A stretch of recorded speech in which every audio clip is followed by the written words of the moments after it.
Hi everyone, and welcome back to my channel for week 2 of the Wolfe Glick Pokemon Draft League. This is the inaugural season where myself and Wolfe Glick, of course, will be competing alongside 6 other incredible players and content creators. We've got Uzi Gunner, Mountay, Aaron Cybertron Zang, James Beck, Pokeaim, and Shady Penguin to round out what I would consider to be one of the most stacked rosters for a Pokemon Draft League of all time. I'm super stoked to be here and really excited to be playing out our next match in the regular season. It's a 7-week round robin regular season, so everybody gets a chance to play each other, and in week 1, we face off against Shady Penguin. Week 2 doesn't get any easier, as this week we go up against Pokeaim. I am so excited for this match. Pokeaim has been playing competitive Pokemon for almost 2 decades, I think. And while I know him best for his Draft League content, he's also competed at official Pokemon tournaments before. I was actually lucky enough to cast part of his legendary Milwaukee regional run from the 2025 season, where he got top 8 and one of his first VGC tournaments back after a while. That Ho-Oh team was amazing, and watching Joey overfarm was so entertaining. We did not get a chance to play each other during the Shuckle Premier League, but we get the opportunity to now, so I'm so excited to have this chance to play against another one of the best. I could be saying that a lot this season. This Pokemon Draft League has no mythicals, no legendaries, and no Paradox Pokemon from Scarlet and Violet, and we all got 100 points to build our roster with. The more powerful the Pokemon is relative to the format, the more it costs to draft, with the most expensive being 20 points and the least expensive being worth 1 point. In the end, we all ended up with 10 Pokemon on our roster for us to pick and choose 6 from to bring to a battle each week. The Los Angeles Wakers consist of Archaludon, Poltergeist, Meowstic Male, Greninja, Basculegion Male, Riolu, Rhyperior, Alomomola, Pelipper, and Zebstrika. Seems pretty cut and dry to me, to be honest. How in the world we all let Joey have Archaludon reign is beyond me, and this week is going to be really difficult in terms of team building as well as playing the match. I got so messed up by Mountay in Shuckle Premier League, I'm having flashbacks to just how poorly that week went. Rain, go away! Rain is one of the worst archetype matchups for Sand, and to make matters even worse, Archaludon is one of the best Pokemon in the entire format. I see a very clear 6 Pokemon for him to bring, which are Archaludon, Greninja, Basculegion Male, Pelipper, Riolu, and Rhyperior. I would be super surprised to see any other Pokemon given how fast Joey's team can go and how quickly it lays down damage. He can go all in on the rain strategy here. Archaludon is a Steel Dragon type Pokemon that gets 3 usable abilities. Its most common ability in competitive doubles is Stamina, which increases Archaludon's defense by 1 stage when it gets hit with an attack. We often see Stamina with a side activator, such as Population Bomb or Beat Up Mousehold, or in Joey's case, Water Shuriken Greninja. But Archaludon doesn't actually need any setup from its ally in order to utilize its ability and get off big damage with Body Press. We actually just saw a Greninja Archaludon team do really well at the Pittsburgh Regional Championships, so it might be a little bit of recency bias, but that is the prevailing strategy I see here. Greninja also just generally gives our team problems because it has a natural speed of 132, which is faster than our entire team. On top of that, Greninja is hyper flexible, able to be run as both a physical and special attacker. If you're using Water Shuriken, you probably don't want Greninja doing a whole lot with those special attacks, but Archaludon does resist water type damage, and if it's holding an Assault Vest, it will take pretty minimal damage anyways with that extra special defense boost. But why not use Fletchinder and set Tailwind? Since we're planning around Greninja having Water Shuriken, Gale Wings on Fletchinder only gives +1 to the priority of flying type moves, so Water Shuriken and Tailwind would both be in the same priority bracket. But since Greninja is naturally faster, it would just Water Shuriken and KO the Fletchinder. We don't want to commit Terra here because we would optimally be saving that for something else. Greninja also gets a ton of coverage options, and with its ability Protean, it will be able to change its typing to match that of the first move it selects once it enters the field. Greninja is naturally a Water and Dark type, but let's say it uses Dark Pulse, then it becomes a Mono Dark type. Or if it uses Icy Wind, it then becomes Mono Ice. but then it gets the same type attack bonus. This Pokemon is all about doing damage this week. Stamina Archaludon is also really good into my team because we have a lot of strong physical attackers like Tyranitar, Garchomp, and Gyarados. At this point, Joey actually hasn't seen the special Garchomp tech, so maybe we can catch him by surprise with one of the strategies that we are running this week, but on paper, Stamina does look really good here. So does Stalwart though, and because we have Clefable, I totally see Stalwart being a viable ability pick given that Clefable can use Follow Me and redirect away any attacks. Stalwart allows Archaludon to ignore redirection. Archaludon's third ability is Sturdy, which just gives it an invisible focus sash. I could also see this because we do have a couple of ways that we could train our Pokemon to get a one-hit knockout onto Archaludon, but usually you're getting so much value from either of the other abilities that it's just not worth it to run Sturdy instead. As for moves, Archaludon has a signature move called Electro Shot that gives it a +1 boost to its special attack, and then it fires off electric type damage. Usually this move would take a turn to charge and then you attack on the following turn. But if the rain is up or you're holding a power herb, there's no charge turn and you can attack right away after getting your +1 special attack boost. There's Body Press that combos well with Stamina, but primarily as a special attacker, you're leaning into the 125 special attack stat, with other moves like Flash Cannon and Dragon Pulse or Draco Meteor for same type attack bonus, or even coverage from Dark Pulse, Aura Sphere, and Meteor Beam. Archaludon is so flexible though, you could also have it be a physical attacker. It has a pretty respectable attack stat of 105, but most of the physical dragon type attacks aren't super great since they're all weaker or they have a drawback to the special options. Still could have coverage though with things like Stone Edge, Iron Head, Rock Slide, Brick Break, and you can always run a more supportive Archaludon set with Snarl. This Pokemon is very annoying to prep for. Considering this is a closed team sheet open Terra format as well, we have to predict the Archaludon ability correctly before we even enter into the match by building around it. And even then, we still have to deal with the problem of keeping weather control and dealing with this Rhyperior. Male Basculegion is a beast. If you've seen any of the official tournaments with the same competitive rule set of no legendaries and no paradox Pokemon, then you'll have seen this Pokemon getting one-hit knockouts that it has no business of getting, especially into Pokemon that should otherwise resist it with a defensive Grass Terra. There's two super viable ways to run this Pokemon as well, either with Swift Swim so it doubles its speed when rain is active, or Adaptability which gives the Pokemon an increased same type attack bonus. Swift Swim is pretty classic because you can invest a bit more into the attack stat of the Pokemon since speed is going to be doubled anyways in the rain. And with Adaptability, you have the additional damage, so more investment can go into bulk since you can always put a Choice Scarf on it as well to get the speed. If you want to go really all out, you can give it Adaptability and Choice Band, so you're just doing absurd damage. Any combination of those abilities and items just works so well with Basculegion's most powerful moves. Commonly, it runs Wave Crash in Last Respects to get the same type attack bonus, but it can also run Aqua Jet for priority or Flip Turn to pivot. It doesn't get any amazing coverage moves, but it does get the bites like Ice Fang and Psychic Fangs. Fangs are pretty scary, honestly. All of this gets glued together by Pelipper, which uses its Drizzle ability to come in, set up the rain, and make me sad. But it's tricky, because all of these Pokemon can operate without Pelipper.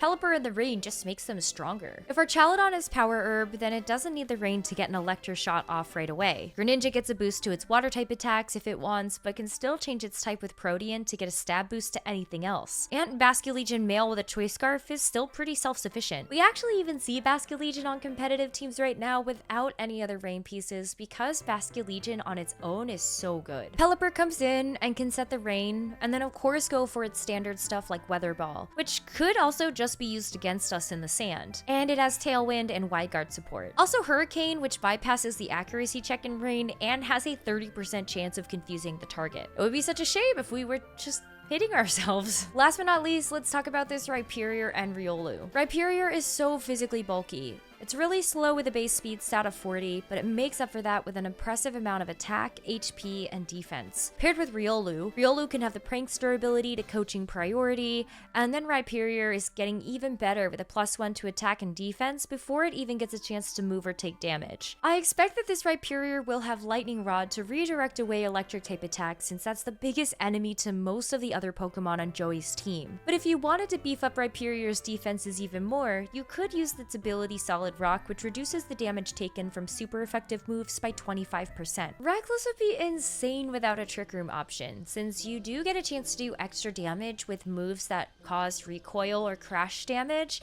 but then the downside of that is you are taking additional recoil or crash damage since the move is stronger. You would love to move first in a scenario like that, and I think that Joey's team is fast enough on its own merit that you don't need to throw Trick Room into the mix. Both Rhyperior and Riolu can operate as a great duo, so that leaves Joey room to be able to bring something like that Basculegion and Pelipper in the back to clean up from there.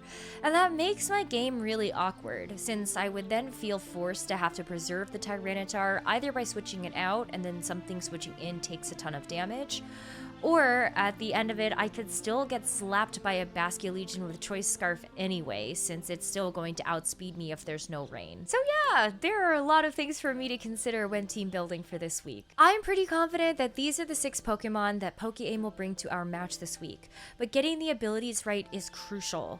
I really do just have to pick an ability for Archaludon to build around for this week and hope that we get it right. So for this week, I am banking on Archaludon being Stamina with Water Shuriken support from Greninja, and that's why we've got Special Tyranitar. Special Garchomp worked so well in our week 1 match. I'm hoping that this Special Tyranitar version will do just as good of things for us. As a reminder, my roster on the Shoutcasting Sylveons is Garchomp, Tyranitar, Clefable, Fletchinder, Gyarados, Scyther, Rotom-Mow, Hitmontop, Houndstone, and Alcremie. We're going to be bringing Tyranitar, Houndstone, Garchomp, Clefable, Rotom-Mow, and Scyther. Our specials of Tyranitar is Assault Vest with Snarl, Thunderbolt, Power Gem, and Earth Power. Earth Power will be really nice into Rhyperior and Archaludon.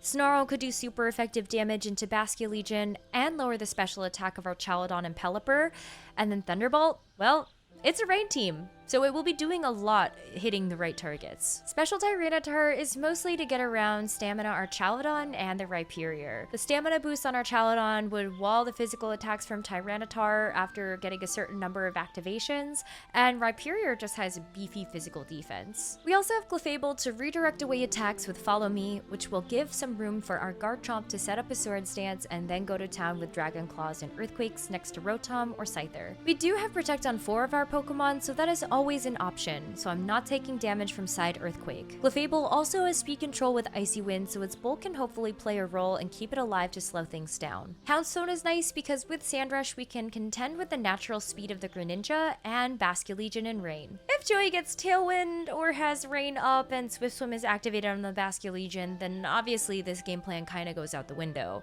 But we could potentially have a fast Yawn in the early game to help slow things down. Shadow Sneak from our Houndstone could do major damage into the Basculegion, and in the endgame, we would have Last Respects to just have as an endgame sweeping closing option. Rotom-Mow has Eerie Impulse and is trained to be faster than the Archaludon, so we can get a -2 special attack drop onto it before taking any damage. Scyther is Choice Band this week. Scyther gets some really silly KOs with the Choice Band, like a 1-hit knockout onto Archaludon and a 2-hit knockout into Rhyperior with Close Combat. Dual Wing Beat should get a 1-hit knockout into Riolu. Well, 2, I guess, considering the fact that Dual Wing Beat needs 2 hits, but one attack knockout. And then we have Thief for Basculegion. The only huge drawback to this set is that Scyther would usually like to hold an Eviolite so that it has better defenses and can stay on the field for a longer time. That's why our game plan with Scyther is to get it to sacrifice itself for the greater good. Hopefully we're able to trade Scyther for a more valuable knockout onto something like the Archaludon. Sorry. Fun fact, my husband Stefan Mott actually won a regional this season with Scyther and Garganacl and a lot of other cool Pokemon on that team. We had done the draft for the Wolfe Draft League before this regional happened, but it's still very cool, and congratulations to him. Oh yeah, and we have a lot of defensive Terras on our team this week. We've got Terra Grass on the Tyranitar and Clefable, and Terra Water on the Garchomp. We really did go all in on the Archaludon hate this week, but like Archaludon is one of the most difficult Pokemon for a sand team to deal with, so we have to have a lot of answers to it. But that's the 6. so let's discuss our strategy a little bit. Game 1 game plan is to try to get Garchomp set up next to Clefable. Ideally, we're seeing the Archaludon and Greninja on the other side so that Clefable can use Follow Me, redirect away Water Shuriken so it's not activating the stamina boosts on the Archaludon, and that Follow Me will also be redirecting away another attack from the Archaludon itself. Obviously, if the Archaludon is not stamina and it is stalwart and it ignores the redirection, then this game plan completely falls apart.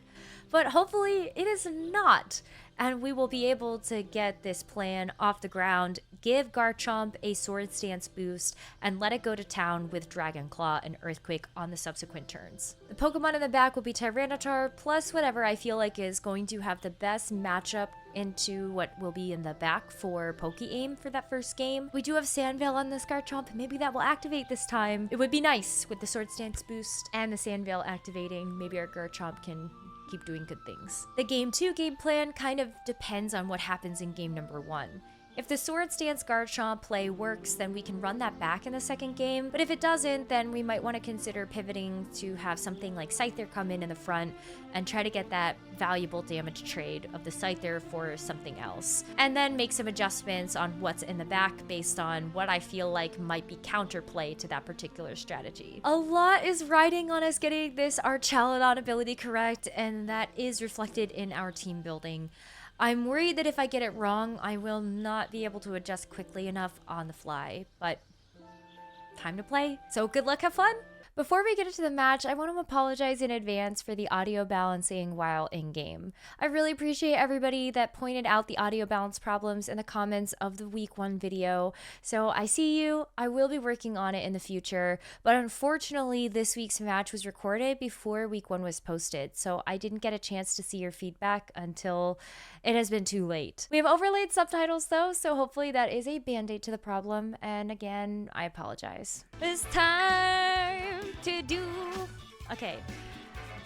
Game number 1 versus Pokeaim. I'm seeing right away he's got the Rhyperior, Basculegion, Pelipper, Archaludon, Greninja, which is all what I expected to see. Rhyperior likely is going to have Lightning Rod here just to redirect away those electric type attacks. And then the Greninja and the Archaludon, I'm super expecting the Water Shuriken, Stamina Boost, Body Press stuff. Riolu here is a little interesting. Riolu, of course, knows coaching, so it would be able to help give over some boosts.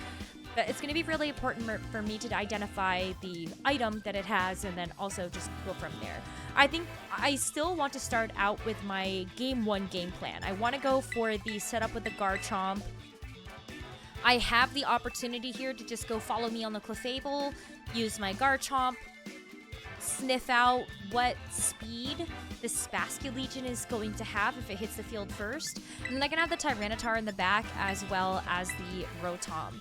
The Rotom here, I'm really looking at it to be able to go for things like Eerie Impulse into the Archaludon, as well as just trying to hit something like a big Leaf Storm onto the Rhyperior. I don't want to accidentally give over a Lightning Rod boost, so that's going to be something I have to pay attention to.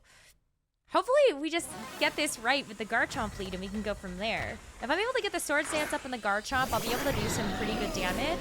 But with the Clefable as well hitting the field, going for the Follow Me will redirect away all the Water Shurikens that would otherwise want to be able to hit this Archaludon. And I think I should be pretty free and clear here to just go for a Sword Stance. The fact that I don't see the Basculegion here is amazing.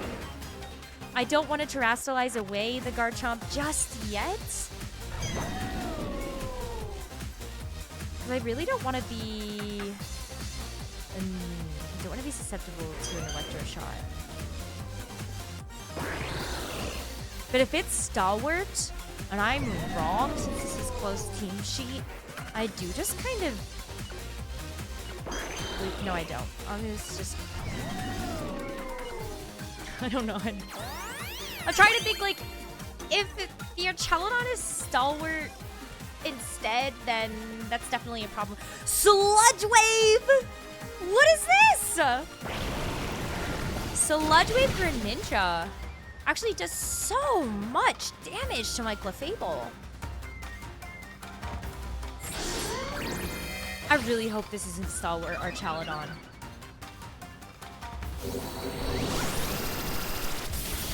It is Stalwart Archaludon, and I think I instantly lose. That's really good information. I'm gonna go ahead and write that down immediately. So it's... Wow. Okay.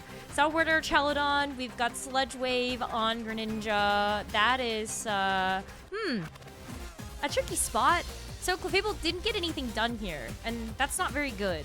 I think at this point, I really need to make sure that the Tyranitar can actually do something.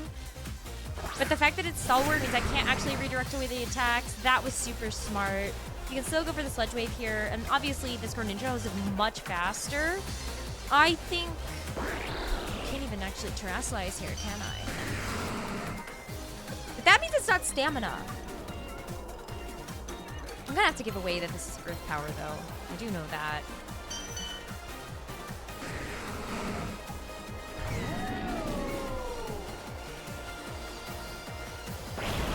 This Greninja is so fast. It's faster than my Clefable.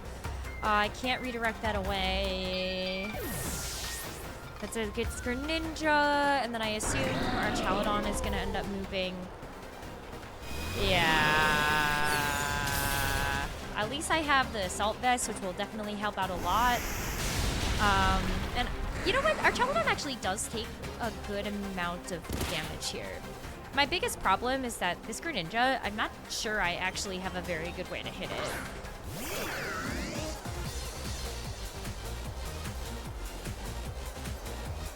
So, with that in mind, actually maybe what if I... So Snarl's not gonna KO, is it? Like, no way, right?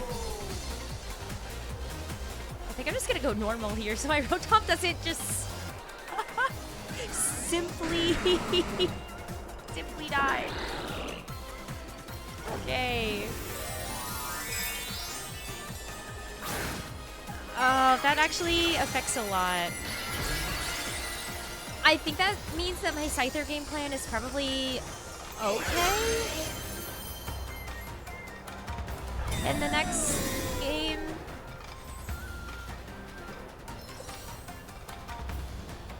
Alright. This Archaludon has Protect as well. I would assume it has probably Power Herb and Electro Shot. Sludge Wave is becoming very annoying. It's very fast. Ow, it gets really close. It's a special attack though, so maybe that means... Yeah, then it doesn't have Water Shuriken. It probably doesn't have Water Shuriken at all. This Greninja.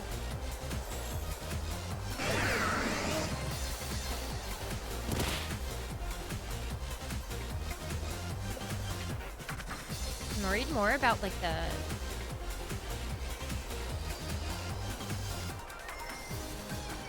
Probably should have just let my Rotom go.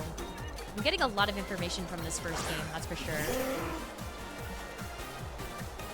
The developer's name is Snake. I'm losing it. Okay, for sure, I'm just going to go for another Snarl here, as well as another Volt Switch onto the Pelipper. Pelipper's still going to do a lot. I mean, obviously with Assault Vest, my Tyranitar will be doing a little bit better, but it's still going to be taking super effective damage from a Weather Ball. That's definitely better now. I think that I didn't Terra the Tyranitar. Ooh, Terastallization though for Joey. I'm with a Pelipper. He knows I have Volt Switch and it's Terra Ground. He's just reading me like crazy. I'm gonna go for Leaf Storm on the next turn, but I have a feeling that it's gonna be way too late. No Volt Switch. Sad. Flash Cannon again for the Archaludon is just going to knock out my Tyranitar. And I got absolutely cooked this game. I would love to see if this Rotom can do any... Oh, well, I missed it. That's really funny. Is that my out here? Is my out actually just like this Pelipper not hitting me? No, I'm faster than Pelipper. Let's actually get this. It's Focus Sash. Makes sense. I've got a lot of information here. Pelipper is Focus Sash. Flash Cannon still actually does a lot, but I've got Berry. No, I don't. I already ate it. Rotom has tried its best.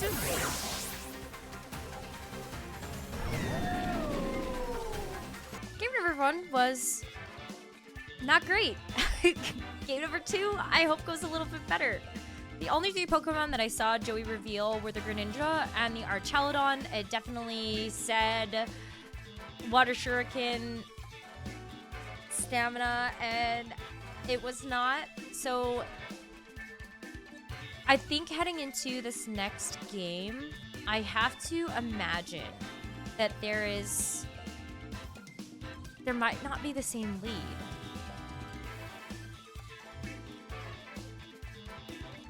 So I kind of feel maybe could have gone for the Garchomp setup.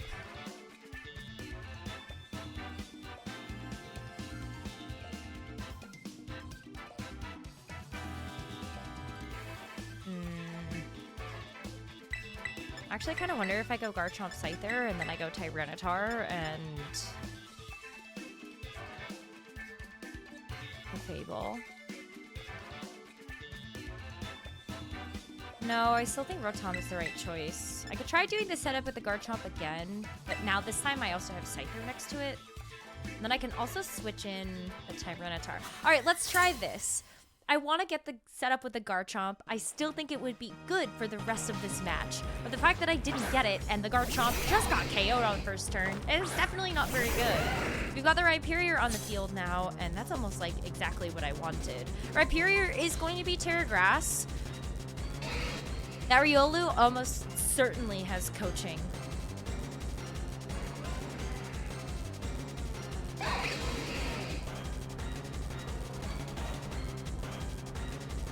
I am gonna go Sword Stance here, and I think I will go Dual Wing Beat. I should have just gone Close Combat into the Rhyperior. He doesn't even Terra! Alright, that defense boost is actually pretty big, but I'll get the Dual Wing Beat. I am going to be locked into this, but I kind of hope here that I can just sort of Earthquake next to my Garchomp. You know. Garchomp next to the Scyther goes for Earthquake. And then, you know, lock down the Rhyperior that way. Rhyperior is still really slow, so it's going to be the slowest thing on the field. Scyther doesn't really like that Rock Slide, so that's not very nice. But I kind of did get at least 1 KO, which is what I wanted. Knowing that Rhyperior is going to be Terra Grass, I think I'm just gonna bring Tyranitar in actually and Terrasilize.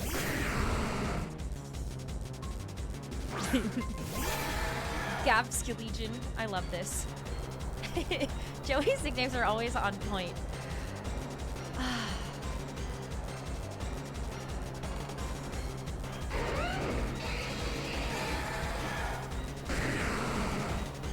Really worried about this Basket Legion just KOing me.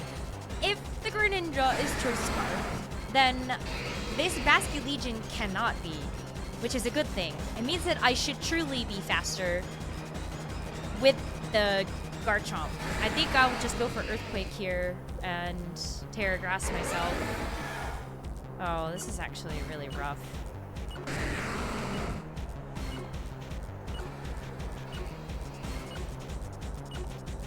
Yeah, I think I'll do this. Oh, I can't! I can't because the Rhyperior is going to be Lightning Rod. I was running out of time, and I totally forgot. Maybe the Rhyperior isn't Lightning Rod at all, and maybe I will not get got by this. That would be amazing. That would be super, super, super amazing. Possibility goes for the Protect anyway, but it's probably Lightning Rod.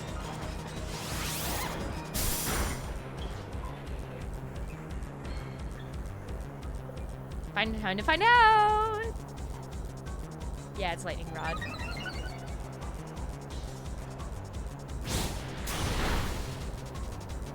That thing is so... beefy. Okay, that's crazy.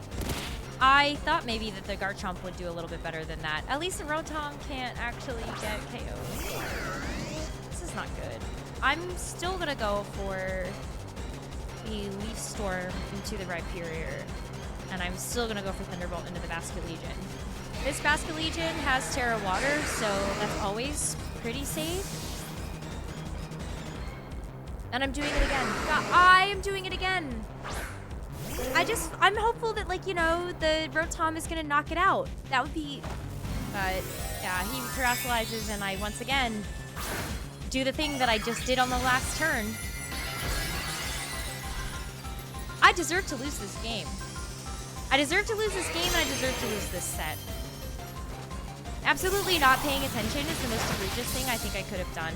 And I actually still almost get the KO thanks to the critical hit. But I should have never had to bank on that in the first turn. That's really too bad. Not like this Rhyperior, I think, has any sort of special attacks. I have a really hard time believing that Tyranitar is going to get through this.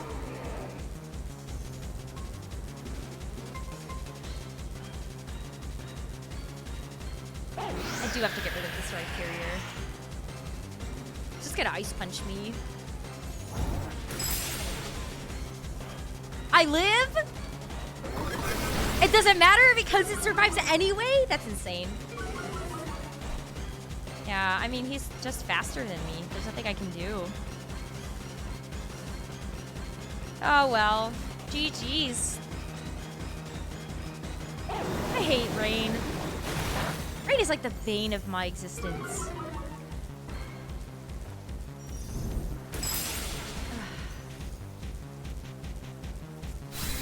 Truly a sad day.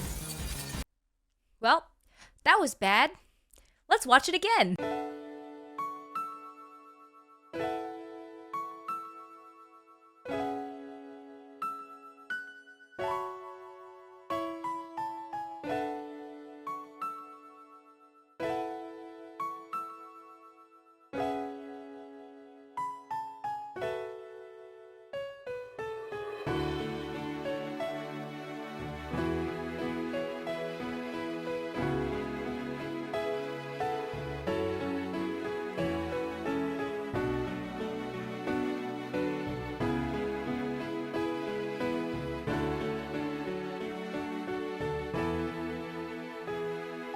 There's a lot to cover in this post-game analysis, but before we get into that, I want to give major props to Pokeaim for how he team built for this week and how he played it out. It was so clever in that first game to feign the Stamina Archaludon with the Archaludon and Greninja on the field at the same time. And then I just get absolutely got. The Greninja going for the Sledge Wave was such fast spread damage. Archaludon is immune next to it since it's a Steel type. And then, of course, the reveal of the Stalwart ability instead to ignore the redirection on my Clefable and just get the knockout straight away onto my Garchomp. And then the adjustment in game number 2, amazing. To go to the Rhyperior and the Riolu, it ended up being the perfect duo to have for that second game, and the KO onto the Scyther right away gave Joey such a big lead.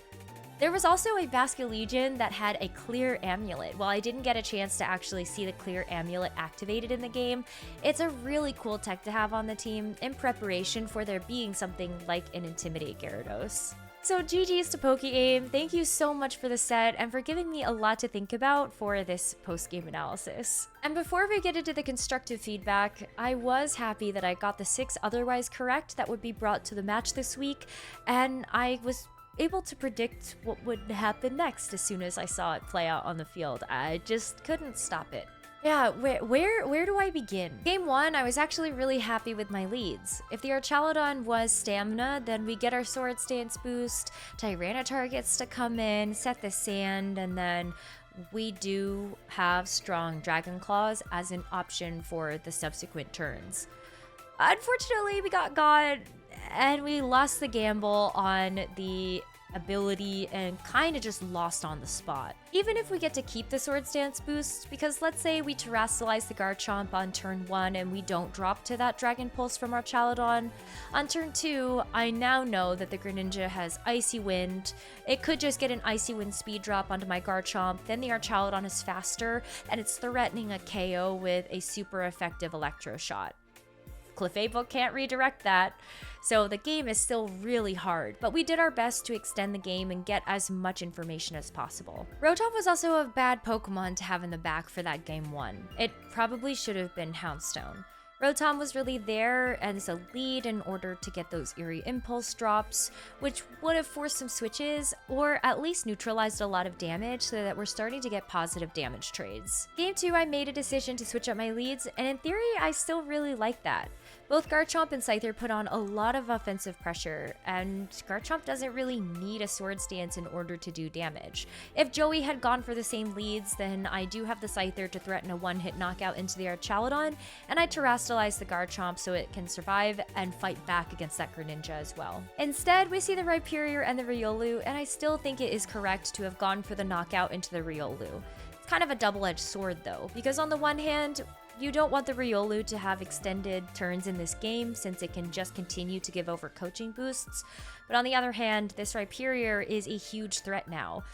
It is at +1 attack and +1 defense from the coaching boost that it had received, and we just have to get damage onto it. That first turn was still super tricky because the threat of the Rhyperior Terrastalizing made that first turn even more coin flippy. If Rhyperior Terrastalizes, I get the KO onto the Riolu, and if Scyther survives to the next turn, then Dual Wing Beat is going to be doing meaningful damage to the Rhyperior that is now a Grass type. Dual Wing Beat actually is a guaranteed KO onto Rhyperior without a defense boost. With one, it's still going to be doing somewhere between 70 to 80% damage, and I'm able to follow up with an attack from the Garchomp to knock it out. The Rhyperior ends up not Terrastalizing until way later into the game, so it does look like a missed opportunity for me to get a KO with close combat. If Scyther had Terrastalized, it also survives the Rock Slide, and Terra Fighting Close Combat is a guaranteed one-hit knockout onto Rhyperior without a defense boost. Let's say I did go for the Terra Fighting Close Combat play on turn 1 into the Rhyperior, and it does Terrastalize. In that scenario, this close combat is not doing nearly enough for additional damage from Garchomp to pick up a KO, so both the Rhyperior and the Riolu would survive, and another coaching boost, another rock slide, or whatever other damage this Rhyperior is throwing out, and I probably get double KO'd. Even if I do get the KO onto the Rhyperior in any of the above scenarios, the Riolu is still alive. And I now know that it also had access to Rain Dance. So Rhyperior goes down, Basculegion comes in, and then Riolu has priority to go for either a coaching boost onto this Basculegion or Rain Dance to give it Rain setup with Swift Swim. And then the game is still pretty hard. I had a bit of a chance heading into turn 2 of game 2 because removing the Riolu was really big, but losing the Scyther made the board state super awkward, and then there was Lightning Rod. Yep. If I wanted to have a chance to get back into the game, I needed to take a risk that Rhyperior was not Lightning Rod, and I got it wrong. And then yes, I know that I used Thunderbolt again, and that was a mistake. There isn't anything that's gonna redeem that. After turn 1 went as poorly as it did, I just threw all my critical thinking out the window. I had a good feeling I was gonna lose. It is okay though. I'm so honored that I got a chance to play against one of the GOATs, and I still learned a lot from this match that I'm going to continue to take into future weeks. Drafting is hard. You have to plan around a very particular 6 Pokemon, and if something goes awry, that can really mess up the game plans that you have formulated for the week. I just need to get better at thinking on my feet and making the most out of a tough situation. Only way to do that though is to get practice. So GG's once again to Joey. Please make sure that you're checking out his content on his channels, as well as the content for all of the other amazing competitors that we have at the Wolfe Draft League.